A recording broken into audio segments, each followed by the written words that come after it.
Ya. Kami berada di Karambunai sekarang ini. Baru saja sampai beberapa jam yang lalu.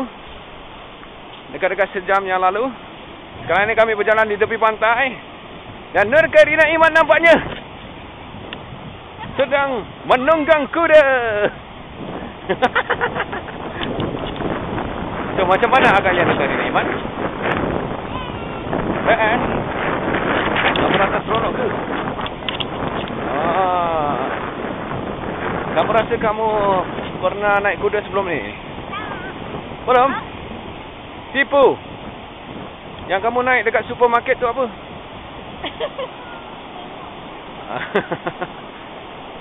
Oh, kamu tak nak pandang sini langsung ya?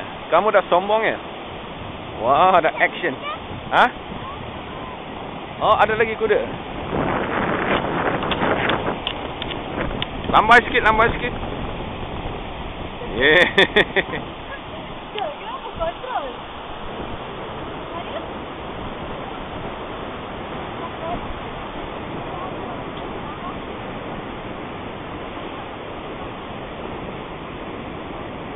Itu pula Nurka Rina Iman.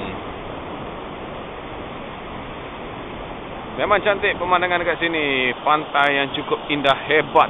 Tapi ombak agak bergelora ketika ini, mungkin musim dia. Tapi apapun, hebat-hebat.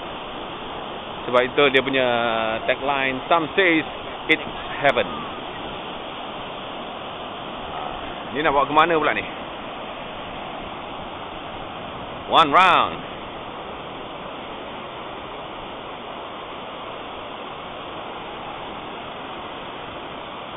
So nampak cik.